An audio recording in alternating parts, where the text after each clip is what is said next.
Hello student, welcome to my channel DM primary education. আশা করি সবাই খুব ভালো আছো।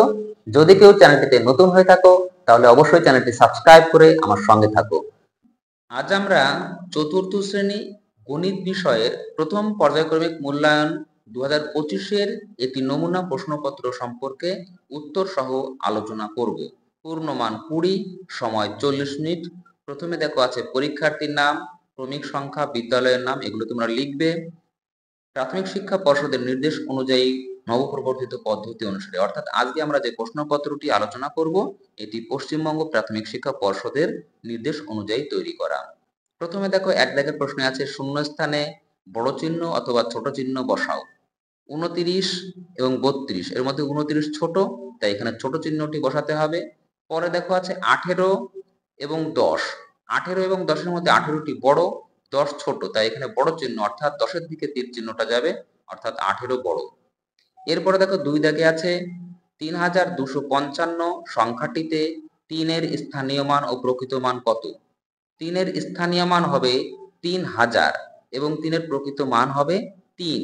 কথায় লেখো। কথায় দেখো 4321 সংখ্যাটিকে কথায় লিখতে হবে। উত্তর হবে 4321। বানান করে এটা কথায় লিখতে হবে। দুই দাগে দেখো আছে 2201, কথায় লিখতে গেলে হবে 2201। এবার দেখো 4 দাগের প্রশ্নে আছে মানের ঊর্ধ্বক্রমে সাজাও, ছোট থেকে বড় সাজাতে হবে। এক দাগে দেখো আছে 752, 801, 699, এদের মধ্যে সবচেয়ে ছোট হচ্ছে 699, তারপরে 752, সবার শেষে 801। 4-এর দুই দাগের প্রশ্নটি দেখো 502, 298, 528, সবচেয়ে ছোট 298, তারপর 502, সবার শেষে হবে 528। এবার 5 দাগের প্রশ্ন দেখো আছে মানের অধক্রমে সাজাও, অর্থাৎ বড় থেকে ছোট সাজাতে হবে। 5-এর 1 দাগের প্রশ্ন আছে দেখো 210, 219, 216, সবচাইতে বড় হলো 219, তারপর 216, সবার শেষে হবে 210। 5-এর 2 দাগে দেখো আছে 856, 233, 457, সবচাইতে বড় হলো 856, তারপর 457, সবার শেষে হবে 233। এরপর দেখো 6-এর 1 দাগে অঙ্কে আছে যোগ করো।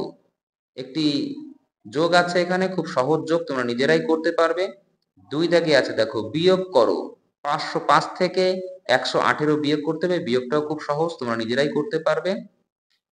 দেখো 6-এর 3 দাগে আছে গুণ করো। 127-কে 4 দিয়ে গুণ করতে হবে, গুণটাও খুবই সহজ গুণ। 4 দাগে আছে ভাগফল ও ভাগশেষ নির্ণয় করো। 238-কে 3 দিয়ে ভাগ করতে হবে। এবার 7-এর প্রশ্নে দেখো আছে নিচের প্রশ্নগুলির উত্তর দাও। 7-এর 1 দাগে আছে আমাদের পাড়ার গ্রন্থাগারের জন্য 1289টি ছোট গল্পের বই, 807টি উপন্যাস ও 271টি কবিতার বই কেনা হবে। মোট কতগুলি বই কেনা হবে? যেহেতু মোট চেয়েছে তাই খুব সহজে তোমরা বুঝতে পারছো অঙ্কটির উত্তর যোগ করে বের করতে হবে। এই 3টি সংখ্যা উপর নিচে পাঠিয়ে যোগ করবে, উত্তর হয়ে যাবে। এবার দেখো 7-এর 2 দাগের প্রশ্ন, যতীন কাকা 2025টি নারকেল 9টি ট্রাকে ভর্তি করে পাঠাবেন। যদি তিনি প্রতি ট্রাকে সমান সংখ্যক নারকেল পাঠান তাহলে প্রতি ট্রাকে কতগুলো নারকেল পাঠাবেন? এই অঙ্কটি কি করতে হবে? উত্তর বের করার জন্য ভাগ করতে হবে। 9 দিয়ে 2025-কে ভাগ করবে, যে উত্তরটা হবে ওটাই লিখতে হবে, প্রতি ট্রাকে কতগুলি নারকেল পাঠাবে। তাহলে আজকের ক্লাস এখানেই শেষ করছি। আশা করি এই প্রশ্ন এবং উত্তরগুলো তোমাদের কাজে লাগবে। তোমরা এই প্রশ্নপত্রগুলি প্র্যাকটিস করবে, তাহলে আশা করি তোমাদের পরীক্ষায় ভালো রেজাল্ট হবে। দেখা হবে পরের দিন পরের ক্লাসে। ততক্ষণ সবাই ভালো থেকো।